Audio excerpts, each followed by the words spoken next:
Hello, my name's Bethany and I'm 30 years old. I just got out of a very toxic relationship and the way the things unfolded actually is pretty funny. So I would share my story with you. Let me begin by telling a little bit about myself and my family. I come from a very rich family. I had all the luxuries I wanted when growing up. I didn't have to struggle a single day of my life, which is a privilege I'm very grateful for. My parents did, however, always tell me that it was necessary to keep my mouth shut about our wealth. They often warned me of how easy it is to get taken advantage of when people know of your wealth. And so I learned to live as if I was a part of the normal classes. The only way that you would ever know that I was rich was through the material goods that I had. When it came time to go to college, I decided to study at a university that was on the other side of the country. I believed that it would be good for me to broaden my horizons even further. To make it even more of a challenge, I had my parents put me on a budget so I could further blend in with my peers. It was because of this that I fell in love with the everyday brands and thrifting. I gained access to my trust fund after I graduated college, but I decided to work anyway. My trust fund had more than enough money to last me more than one lifetime, but I didn't want to spend my days doing nothing. After about a year of graduating, I met my now ex-husband Ryan through a dating app. We went on several dates before we decided to make things official. Right off the bat, though, Ryan was very charming. He loved to spoil me with gifts. I would return the favor back, and he was always appreciative of that. We dated for around 2 years before Ryan decided that he wanted me to meet his mother. While I won't delve into what exactly happened the first time I met Natalie, his mother, I will share with you the conversation I had with him when he told me that he wanted me to meet her. So, I've been thinking about something for a while now. What is it? We've been dating for a while now, and I think now is no better time than any other for you to meet my mom. Really? That would be really nice. It'll be a while before you meet my parents. I'm so sorry. No, it's all right. They live far away, and our schedules are pretty packed right now. Yeah? When do you think I can meet your mom? Well, I have to cross-check it with her, but I was thinking we could try this weekend. Oh, that's really close. I know, but I really want you to meet her. She's been my role model since, well, forever. And you mean the world to me, so it would be great to see the both of you interact. Oh, I don't mind meeting her whenever you want. I was just surprised at how quickly you wanted it to happen. Also, there is one thing that I need to warn you about. Warn me? What is it? So, you know that my family is pretty well off, right? Yes, I think the cabinet I have dedicated to all your gifts says that is more than enough. Yes, well, my mom can be very judgmental about a person based on your social standing. Oh, I'm just giving you a heads up because I don't want you caught off guard or hurt. If my mom says something, just brush past it. Are you sure she'll say something? What if she doesn't? Well, the chances of that happening are very low. I just want you to know that whatever she says will never affect our relationship or the way I see you. All right, I'm a little more nervous than before, but I'm still excited. To say Ryan's warning did no justice to what Natalie was actually like. Natalie and I had our struggles, to say the least. She made her hatred for me apparent since the start of Ryan and I's relationship. Natalie was one of those snobby rich people. The first time I met her, she snickered at me for wearing clothes from H&M. Now, because she could, Natalie would host dinner parties 2 nights a month, and Ryan and I had to go. Well, Ryan was forced to go, and he would beg me to accompany him. It was for this reason that I even interacted with Natalie so much. If it was up to me, I wouldn't ever interact with Natalie. She always thought that I was with Ryan only for the money. I tried my best on several occasions to explain to her that I had no need for his money. I came from an even richer background than him, but she never wanted to listen to me. She would cut me off and tell me that she had no need to listen to the words of peasants. Obviously, that hurt like hell. Not only was she insulting to people who struggle to get by in life, but she was also insulting me over something so arbitrary. Ryan was never one to go against his mother either, and that only made me feel worse because I felt like I was all alone when it came time to deal with her. The straw that broke the camel's back was on Natalie's birthday. She invited us along with the rest of her family. She decided that it would be funny to poke fun at me in front of everyone throughout the night. She made fun of the clothes I wore, the way I spoke, the way I walked, you name it. She made fun of it. I became the laughingstock of the night, so much so that even Ryan avoided me and chose to interact with everyone else instead of staying by my side. When we got home, I broke down and asked Ryan why he would treat me that way. "How could you be so cruel to me?" "What are you talking about?" "Your mother did nothing but poke fun at me the entire night. She didn't need any entertainment because she made sure I would be that for everyone." "I'm sorry." "Don't even. You avoided me the entire night. Every time I tried to come to you, you would conveniently get into a conversation with someone else, so you'd be too busy to talk to me." "I wasn't trying to do that. I happened to get approached right when you were coming to me." "Sure, but you could have come to find me at some point. I was sitting alone at a corner table and trying my best not to cry.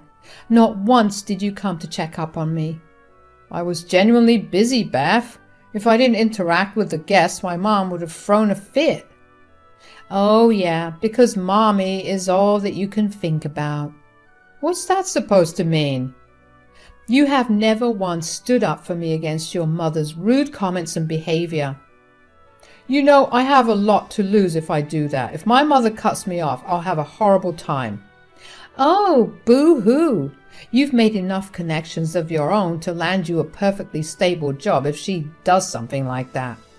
You just want to keep living in the lap of luxury, and that is way more important to you than me." "That's not true." "You know what? Actually, you're right. I have been way too much of a coward. I'll be better. I really am sorry for the way you got treated tonight. I'll make sure to call Mom and talk to her about it." "And I'm sorry I was rude when talking to you. There were a lot of things I could have said nicer." "It's okay. You're right to feel that way. You've been dealing with it for a while. You mean the world to me, and I don't ever want you to suffer when I can stop it. Can we stop arguing now?" Yes.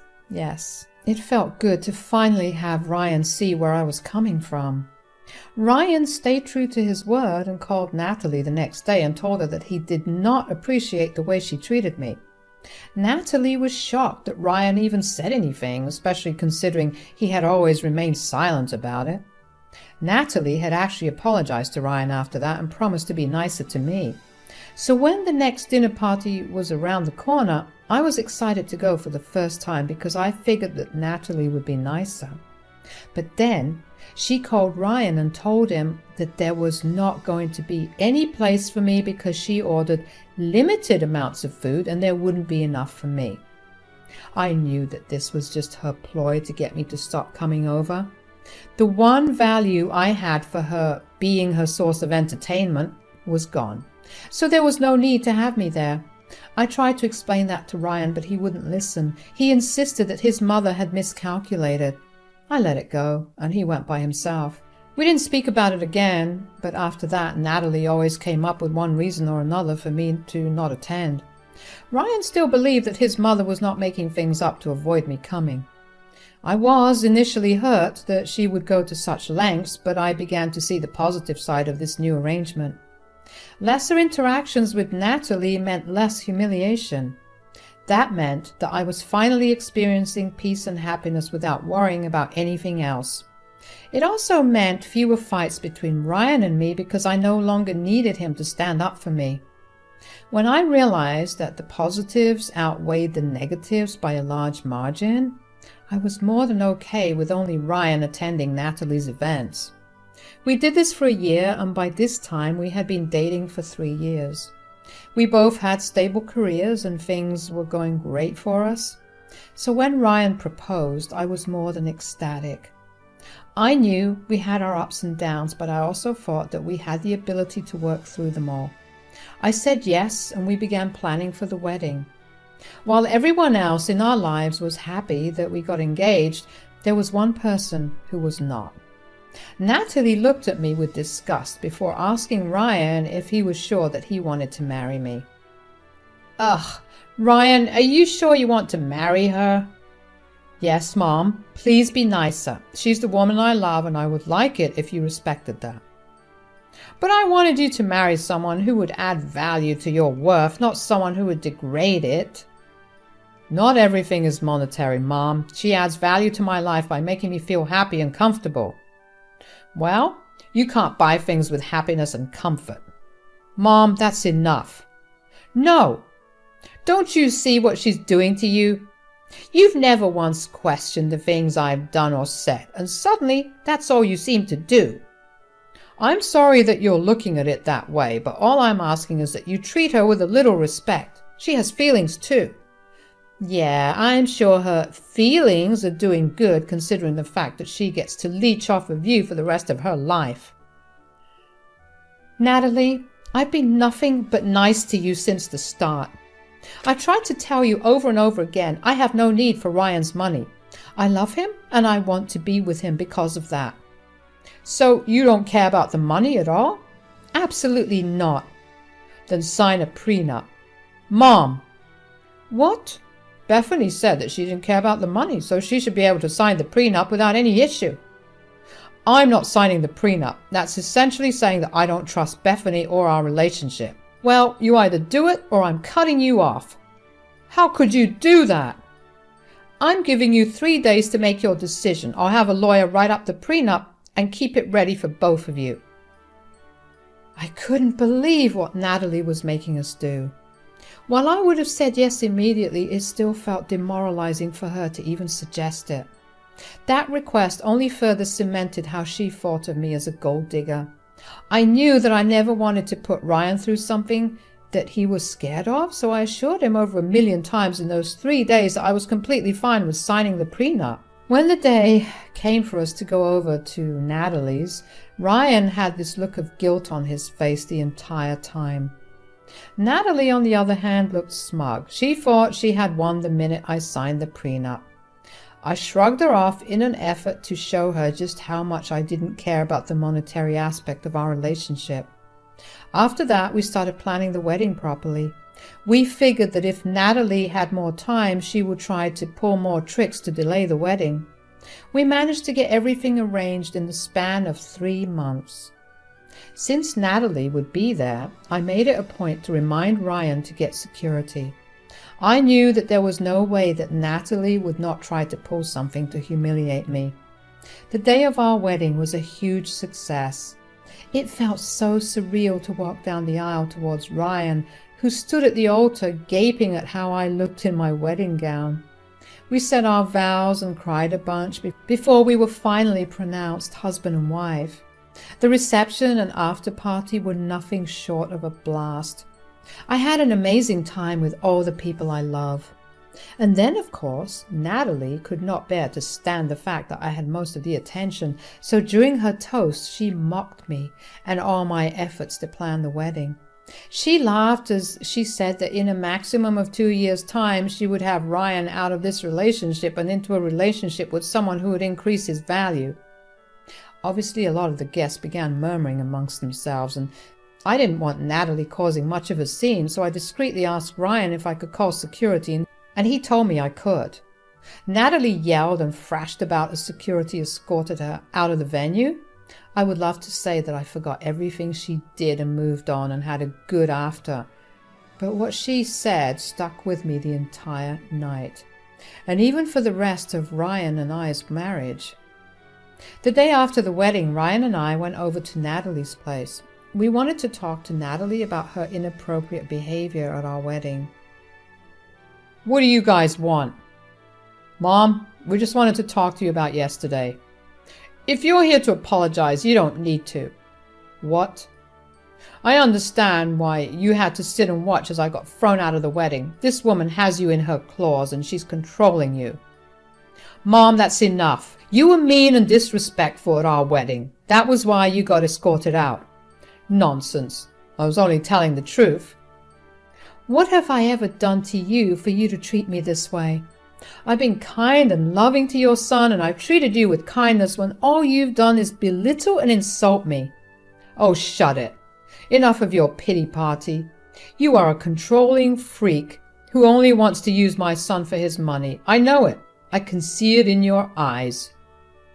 You need serious help, Natalie. This is not normal.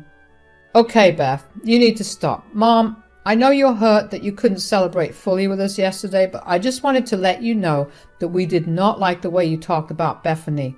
Please don't do that again. Natalie just snarled at me, and Ryan pulled me away to go back home. He was upset with me for talking to his mother disrespectfully. I didn't see how standing up to myself for the first time was disrespectful. He had no problem with her disrespecting me for years, but the second I said something in my defense, it was a big deal. Even though I didn't feel like I did anything wrong, I apologized and Ryan let it go.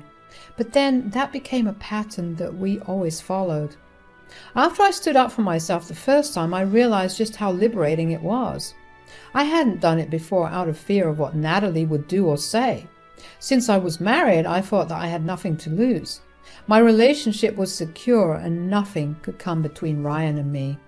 So I began to stand up for myself whenever Natalie tried to insult me. This usually led to an awkward atmosphere among the guests, for which both Ryan and Natalie would berate me. I would tell Natalie that if she didn't want to be embarrassed, she should simply stop trying to embarrass me. Ryan didn't like that I was upsetting his mother at all and tried to tell me many times to stop doing it. But I saw no reason to stop. The only way I was going to stop was when Natalie stopped herself. About 6 months into our marriage, I began to see a change in Ryan's behavior. He began to withdraw himself from me. He was no longer as affectionate as he used to be. It started out of the blue. I didn't think it was about me standing up because in private, Ryan would understand that I was right in doing what I did. And then I came home early from work one day to see Natalie's car parked in our driveway. I walked into the house prepared to have to deal with her tormenting me, but instead I walked in on her conversation with Ryan. Have you been thinking about what I've been telling you? Yes, Mom, I have. So you see why I've been telling you it's time for you to leave her? I know, but I don't know how to proceed from here. All I know is that she's been utterly disrespectful to me and you. I mean, just look at the way she's purposely put you in between me and her. I hate it so much. Let's be honest. If she wasn't your wife, you would have easily chosen me over her any day, right? Without a doubt. You can do so much better than this. You're going to go insane with her at this rate. I agree. She really has the gall to act so entitled when she's only staying here for the money. She knows what you're worth, and she wants a chunk of it. Well, I will admit that I have been buying her a lot of things for her, and she hasn't been getting me anything in return. That's how it all starts. I'm telling you, you need to get out before it gets worse. Get me the lawyer you were talking about. I was in shock at what I heard. Was Ryan really that naive that he'd get so easily convinced by his mother's illogical arguments? I opened and shut the front door a little louder so they'd hear it. They stopped talking and I just walked past them to our bedroom. I heard Natalie make a comment about how disrespectful I had been to her yet again, and Ryan just sighed. When I got to our bedroom, I fully expected myself to break down and cry, but honestly, I was just tired. All the months of Natalie trying to constantly get rid of me and Ryan's lack of support wore me down. I was actually glad that Ryan was going to take a step to end the marriage. But as tired as I wasn't going to let them go without making them feel like crap. The next day, I got a copy of my bank statements and my trust fund statements, and I was going to present them to Ryan and Natalie after I signed the divorce papers. By the end of that week, Ryan had presented me with the papers. I could tell that both of them felt annoyed that I hadn't reacted at all, and instead I just signed the papers. I had already taken away one sense of satisfaction from both of them. However, after I signed the papers, Natalie's face turned smug. They had brought their lawyer with them and handed him the papers immediately after I signed them. The lawyer got up and left after. "Well, well, well, aren't you sad that you no longer have my son's money to spend?" "I'm not sad. In fact, I'm pretty happy." "Happy? Why are you happy?" "I'm happy that I no longer have to deal with snobs like you." "How dare you call us snobs?" "Leave the girl alone, Ryan. She's lashing out at us for seeing right through her and taking away the one thing she wanted." "You guys must be dense as hell to not realize that I never wanted the money." "Oh yeah? Then why were the last few months just me buying you everything under the sun and you not even buying me the smallest thing?" "Because I wanted to surprise you with something bigger. I was going to buy you your favorite car with all the customizations you wanted. It takes time to make those." "I know nonsense when I hear it." "Why do you think it's nonsense, Natalie? You don't have the money for that." "Who said that?" "Here, take a look at my bank statements." "What the hell am I looking at? You lied to me." "I tried my best to tell you both many times that I had no need for money." "But Natalie, you never listened to me because I was a peasant. And Ryan, you thought I was disrespectful. Anyway, since both of you love your money so much, you can stick with that. It was abysmal knowing both of you." After that, Ryan and Natalie tried to pull me back into conversation. They ran into the driveway and kept yelling profanities at me for being a liar. Ryan went red in the face because he really believed I had wronged him, and surprisingly, Natalie turned soft and tried to plead with me. She told me she had made a mistake and wanted me to forgive Ryan. I told them both to get the hell out of my life and never see me again. I had a few of my friends go over to Ryan's house and get all of my things from there, and that was it. I blocked both Ryan and Natalie everywhere. They had decided that I had stolen from them, and they themselves tried to contest the divorce, but Natalie made sure Ryan and I had signed an ironclad prenup, so they could get nothing from me. I'm finally starting to live normally again. It'll be a while before I fully recover from the effects of Natalie and Ryan's torments, but I know I'll get there eventually. Thanks for listening.